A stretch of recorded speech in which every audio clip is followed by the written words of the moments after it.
ओम शांति। 4 दिसंबर 2024 के आज की मुरली के महावाक्य हैं। आज के साकार मधुर मुरली का सार है। मीठे मीठे प्यारे प्यारे शिव बाबा ने कहा, मीठे बच्चे, सारा मदार याद पर है। याद से ही तुम मीठे बन जाएंगे। इस याद में ही माया की युद्ध चलती है। बाबा की याद में रुकने नहीं देती माया। क्या करती है, यहाँ वहां से आकर वार करती है ताकि हम उस परमात्मा को याद ना कर सकें, क्योंकि रावण नहीं चाहता है कि मुझसे मेरा राज्य कोई छीने। तो इसलिए परमात्मा कहते हैं, माया दबे पांव आती है, बिल्ली के माफिक आती है।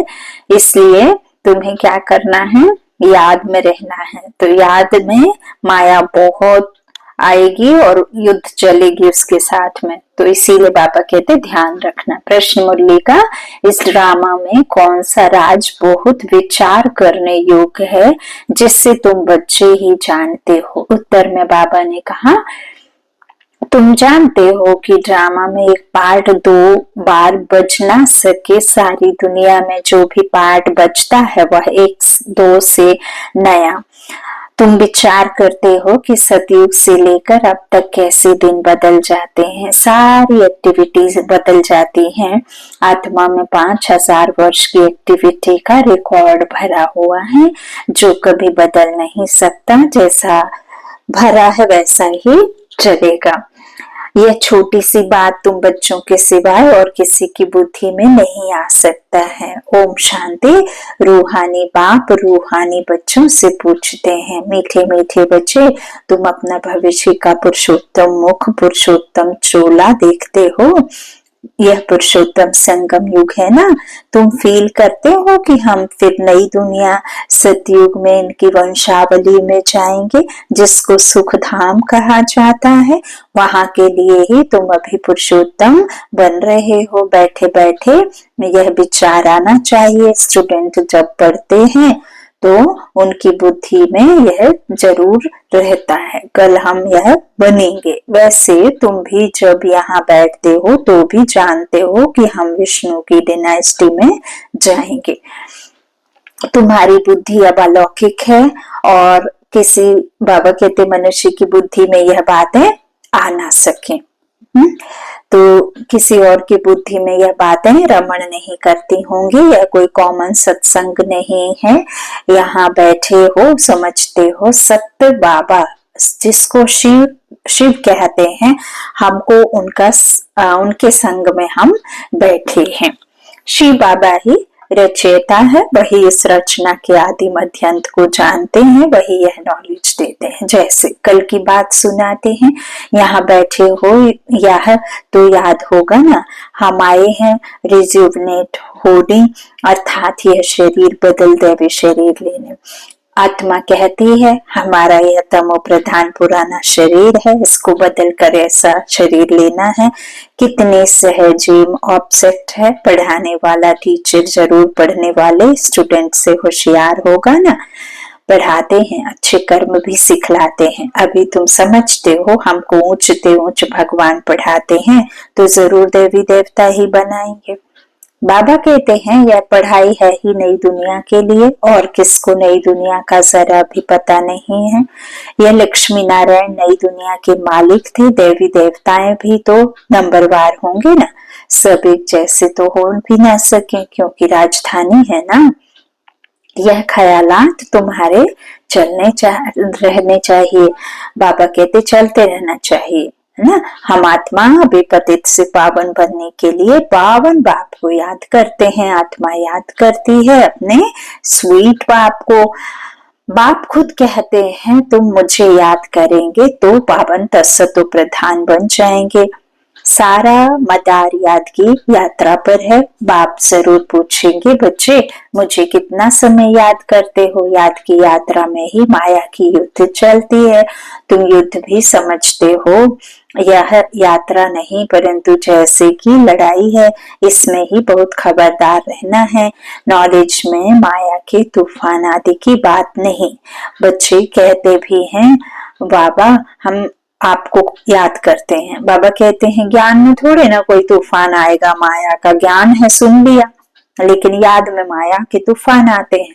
बाबा कहते हैं परंतु माया का एक ही तूफान नीचे गिरा देता है। नंबर 1 तूफान है देहाभिमान का, फिर है काम, क्रोध, लोभ, मोह का।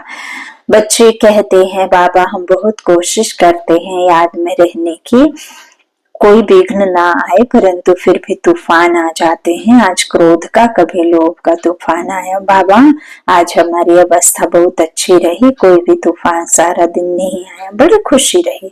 बाप को बड़े प्यार से याद करना है, स्नेह के आंसू भी आते रहे। बाप की याद से ही बहुत मीठे बन जाएंगे। यह भी समझते हैं हम माया से हार खाते खाते कहाँ तक आकर पहुंचे हैं, यह कोई समझते थोड़े ही हैं। मनुष्य तो लाखों वर्ष कह देते हैं या परंपरा कह देते, तुम कहेंगे हम फिर से अभी मनुष्य से देवता बन रहे हैं। यह नॉलेज बाप ही आकर देते हैं। बाबा कहते हैं विचित्र बाप ही विचित्र नॉलेज देते हैं। विचित्र निराकार को कहा जाता है। निराकार कैसे यह नॉलेज देते हैं? बाप खुद समझाते हैं, मैं कैसे इस तन में आता हूँ, फिर भी मनुष्य मूंझते हैं क्या एक इसी तन में आएगा? परंतु ड्रामा में यही तन निमित्त बनता है। जरा भी चेंज हो नहीं सकती। यह बातें तुम ही समझकर और दूसरों को समझाते हो। आत्मा ही पढ़ती है, आत्मा ही सीखती सिखलाती है। आत्मा मोस्ट वैल्यूएबल है। आत्मा अविनाशी है, सिर्फ शरीर खत्म होता है। हम आत्माएं अपने परमपिता परमात्मा से रचता और रचना के आदि मध्य अंत के 84 जन्मों की नॉलेज ले रहे हैं। नॉलेज कौन लेते हैं? हम आत्मा।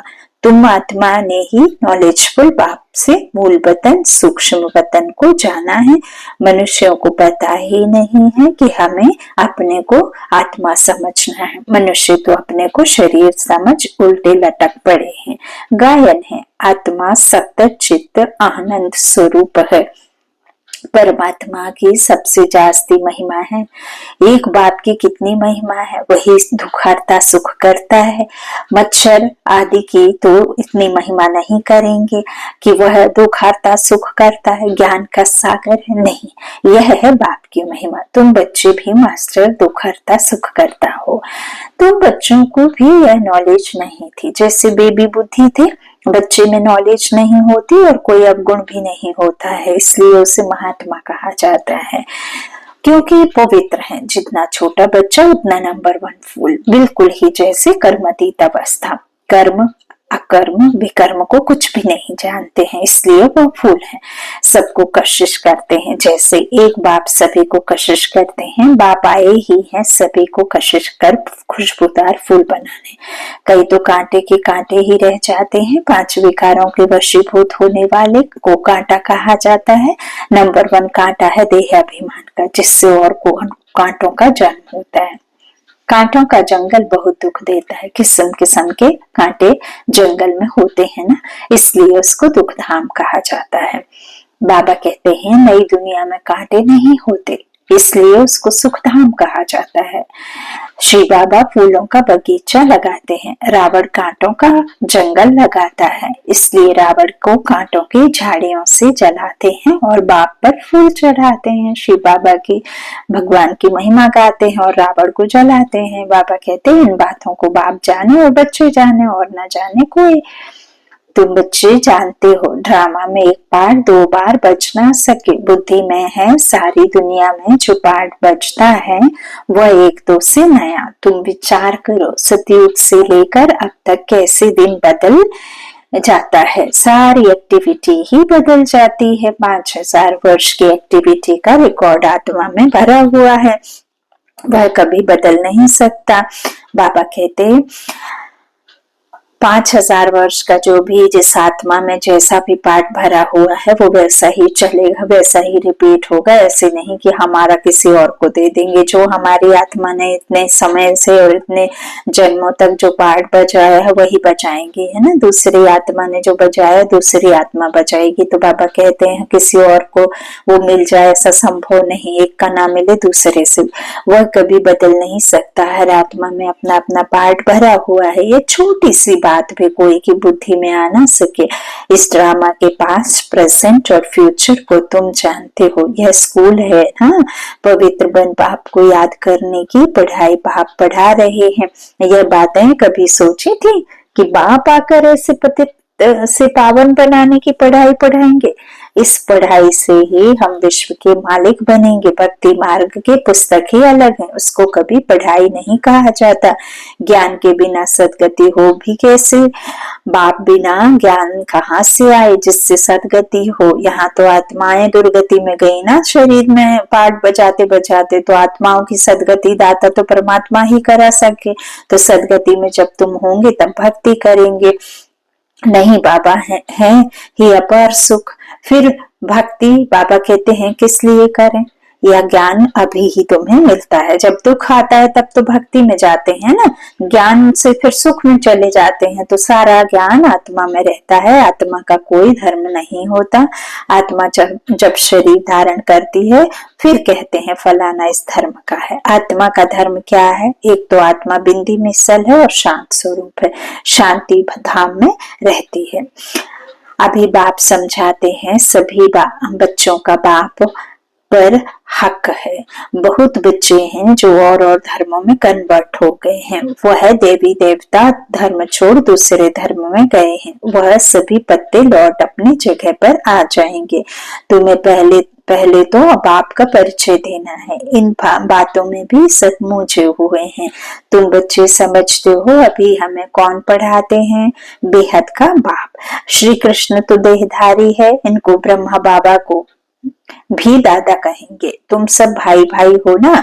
फिर है मर्तबे के ऊपर, भाई का शरीर कैसा, बहन का शरीर कैसा है। आत्मा तो एक छोटा सितारा है। इतनी सारी नॉलेज एक नहीं, बाबा कहते हैं इतनी सारी नॉलेज एक छोटे से सितारे में है, आत्मा में। सितारा शरीर के बिगैर बात भी नहीं कर सकता। सितारे को पाठ बजाने के लिए इतने ढेर ऑर्गन्स मिले हुए हैं। तुम सितारों की दुनिया ही अलग है। आत्मा यहाँ आकर फिर शरीर धारण करती है। शरीर छोटा बड़ा होता है। आत्मा ही अपने बाप को याद करती है, वह भी जब तक शरीर में है। आपको याद करेगी नहीं। बाबा कहते हैं वहां कुछ भी मालूम नहीं पड़ता। वो है ही विज्ञान जहाँ किसी प्रकार का कोई ज्ञान की आवश्यकता नहीं है। तो बाबा कहते बिना ज्ञान के आत्माएं उधर रहती हैं, मालूम नहीं पड़ता हम कहाँ हैं। आत्मा और परमात्मा दोनों जब शरीर में है तब आत्मा और परमात्मा का मेला कहा जाता है। फिर कुंभ का मेला कहो, अभी देखो लगा हुआ है जहाँ स्नान करने जाते हैं, है ना, गंगा के तट पर। तो ये सब ज्ञान सागर बाप के पास आकर के जो आत्माओं में ज्ञान भरता है ना, यही असली मेला है। तो बाबा कहते हैं आत्मा और परमात्मा के मिलन का मेला संगम युग अभी है, गायन भी है। आत्मा और परमात्मा अलग रहे बहुकाल, अभी कल्प बाद ही संगम पर ही परमात्मा के बिछड़े हुए बच्चे मिलेंगे। क्योंकि देवी देवता सबसे पहले पार्ट में आ जाएंगे तो उनका सबसे जास्ती पार्ट, सबसे ज्यादा समय नीचे ही रहना पड़ता है। कितना समय अलग रहे याद आता है, कितना समय अलग रहे, है ना। तो सेकंड बाबा कहते पास होते 5000 वर्ष बीत गए। फिर नंबर शुरू से करना है, एक्यूरेट हिसाब है। बाबा कहते 1 आएगा ना, फिर 2000 के कहते हैं 5000 तक होता है टोटल। तो बाबा कहते हैं इस तरह से 1 में जाने के लिए फिर तुमको नंबर 1 बनना पड़ेगा, पुरुषार्थ करना पड़ेगा।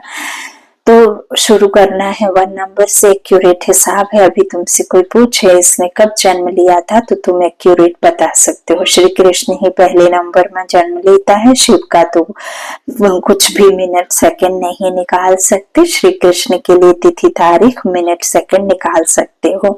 मनुष्यों की घड़ी में फर्क पड़ जाता है, शिव बाबा के अवतरण में तो बिल्कुल फर्क नहीं पड़ सकता। पता ही नहीं पड़ता कब आया, ऐसे भी नहीं साक्षात्कार हुआ तब आया, नहीं अंदाज लगा सकते हैं। मिनट सेकंड का हिसाब नहीं बता सकते। उनका अवतरण भी अलौकिक है, वह आते ही हैं बेहद की रात के समय। बाकी और भी जो अवतरण आदि होते हैं उनका पता पड़ता है। आत्मा शरीर में प्रवेश करती है, छोटा चोला पहनती है, फिर धीरे धीरे बड़ा होता है। शरीर के साथ आत्मा बाहर आती है। इन सभी बातों को विचार सागर मंथन कर फिर औरों को समझाना होता है। कितने ढेर मनुष्य हैं, एक ना मिले दूसरे से। कितना बड़ा मांडवा है, जैसे बड़ा हॉल है जिसमें बेहद का नाटक चलता है। तुम बच्चे यहाँ आते हो नर से नारायण बनने के लिए। बाप जो नई सृष्टि रचते हैं उसमें उच्च पद लेने के लिए। बाकी यह जो पुरानी दुनिया है वह तो विनाश होनी है। बाबा द्वारा नई दुनिया की स्थापना हो रही है, बाबा को फिर पालना भी करनी है जरूर। जब यह शरीर छोड़े तब फिर सतयुग में नया शरीर लेकर पालना करें। उसके पहले इस पुरानी दुनिया का विनाश भी होना है। भंभोर को आग लगेगी, पीछे यह भारत ही रहेगा, बाकी तो खलास हो जाएंगे। भारत में भी थोड़े बचेंगे। तुम अब मेहनत कर रहे हो कि विनाश के बाद फिर सजाएं ना खाएं। अगर विकर्म विनाश नहीं होंगे तो सजाएं भी खाएंगे और पद भी नहीं मिलेगा। बाबा कहते हैं तुमसे जब कोई पूछते हैं तुम किसके पास जाते हो, तो बोलो बाबा के पास, श्री बाबा के पास जो ब्रह्मा के तन में आया हुआ है, स्वयं निराकार शक्तिमान सर्वशक्तिमान है ना, सुप्रीम गॉड फादर। तो यह ब्रह्मा कोई शिव नहीं है। जितना बाप को जानेंगे तो बाप के साथ प्यार भी होगा। बाबा कहते प्यार कब होगा, जब तुम समझ लोगे मुझे, है ना। तो शिव नहीं है, बाबा कहते हैं ब्रह्मा, इनके अंदर जो बैठी है वो शक्ति शिव है। तो जितना बाप को जानेंगे बाप के साथ प्यार भी रहेगा। बाबा कहते हैं बच्चे तुम और कोई प्यार नहीं कर, और कोई को प्यार नहीं करो, और संग प्यार तोड़ एक संग जोड़ो। जैसे आशिक माशुक होते हैं ना, यह भी ऐसे हैं। 108 सच्चे आशिक बनते हैं, उसमें भी 8 सच्चे सच्चे बनते हैं। 8 की भी माला होती है ना, 9 रत्न गाए हुए हैं, 8 दाने, 9वां बाबा। मुख्य हैं 8 देवताएं, फिर 16,108 शहजादे शहजादियां का कुटुंब बनता है त्रेता अंत तक। बाबा तो हथेली पर बहिष्ट दिखलाते हैं। तुम बच्चों को नशा है कि हम तो सृष्टि के मालिक बनते हैं, बाबा से ऐसा सौदा करना है। कहते हैं कोई बिरला व्यापारी सौदा करे, ऐसे कोई व्यापारी थोड़े ही है। तो बच्चे ऐसे उमंग में रहो। हम चाहते हैं बाबा के पास। ऊपर वाला बाबा दुनिया को मालूम नहीं है, वो कहेंगे कि वह तो अंत में आता है।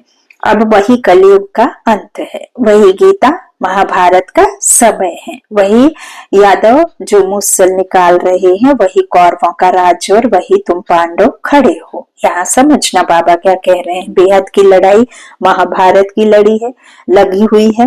महाभारत की इस लड़ाई से भारत महान बनेगा। इन स्थूल नेत्रों से हम महाभारत की लड़ाई देख पाते हैं, बाकी हम सतयुग और त्रेता इन आंखों से देखते तो हैं, लेकिन हम आत्मा समझ पाठ बजाते हैं, इसीलिए स्मृति नहीं रहती, ज्ञान साथ में रहता नहीं है। दुख सुख का हमें कोई ज्ञान होता नहीं है, किसी भी प्रकार का आदि मध्य अंत का नॉलेज हमारे साथ जाता नहीं है। बाबा कहते जो यादव मुसल निकाल रहे हैं, तो आपस में देखो परमात्मा के विश्व के हर एक आत्मा बाबा के बच्चे हैं, लेकिन वो आपस में अपने ही भाइयों का क्या कर रहे हैं, ये बॉम्ब और ये सब निकाल करके अपने ही भाइयों का उजाड़ रहे हैं दुनिया, है ना, खून कर रहे हैं। तो ये महाभारत की लड़ाई। और बाबा कहते हैं कौरव पांडव ज्यादा हैं, सॉरी कौरव और यादव ज्यादा हैं, और हम सब कौन है जो बाबा के बच्चे हैं वो कम है, इसीलिए पांडव गाए हुए। तो यही सब है महाभारत का जो सीन चल रहा है। बाबा कहते हैं तुम बच्चे अभी घर बैठे अपनी कमाई कर रहे हो, भगवान घर बैठे आया हुआ है, इसलिए बाबा कहते हैं कि अपनी कमाई कर लो। यही हीरे जैसा जन्म अमोलक गाया हुआ है, अब इसको कौड़ी बदले खोना नहीं है।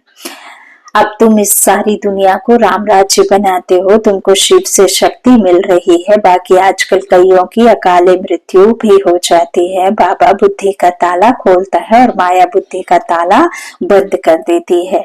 अब तुम माताओं को ही उनका कलश मिला है, ज्ञान का कलश मिला हुआ है। अबलाओं को बल देने वाला वह है, यही ज्ञान अमृत है। शास्त्रों के ज्ञान को कोई अमृत नहीं कहा जाता है। अच्छा, बाप दादा का याद प्यार, मीठे मीठे सिकिलाधे बच्चों प्रति माता पिता बाप दादा का याद प्यार और गुड मॉर्निंग। रूहानी बाप के रूहानी बच्चों को नमस्ते।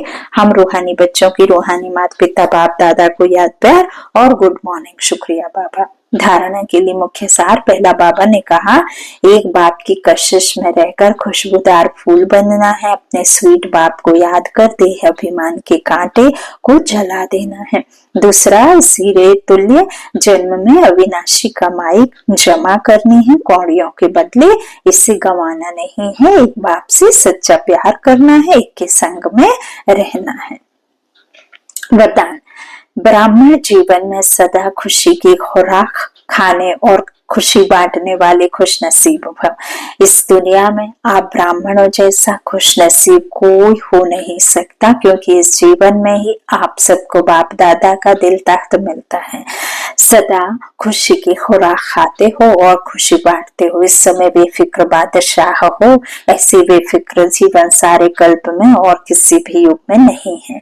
सतयुग में बेफिक्र होंगे, लेकिन वहां ज्ञान नहीं होगा। अभी आपको ज्ञान है, इसलिए दिल से निकलता है मेरे जैसा खुश नसीब कोई नहीं। स्लोगन, संगम युग के स्वराज्य अधिकारी ही भविष्य के विश्व राज्य अधिकारी बनते हैं। संगम युग के स्वराज्य अधिकारी ही भविष्य के विश्व राज्य अधिकारी बनते हैं। अर्थात संगम युग में जो बच्चे अर्थात आत्माएं परमात्मा से मिलन मनाते हैं और जो अपने कर्मेंद्रियों को कैसा कर लेते हैं, स्वच्छ बना देते हैं, है ना। कर्मेंद्रियों के वश नहीं, कर्मेंद्रियों को अपने वश, मतलब स्वराज्य पर अधिकार करना, मतलब स्व कर्मेंद्रियों को अपने अधिकार में कर लेना, है ना। और उन्हें एकदम कैसी बना लेना, उत्तम बना लेना, मतलब श्रेष्ठ कर्म वाली हो जाए, सोच विचार सब कुछ, है ना। मायावी राज्य बिल्कुल छूट जाए तो स्व पर राज्य अधिकार कर लेंगे, तब फिर भविष्य में विश्व अधिकारी बनेंगे। अच्छा, ओम शांति।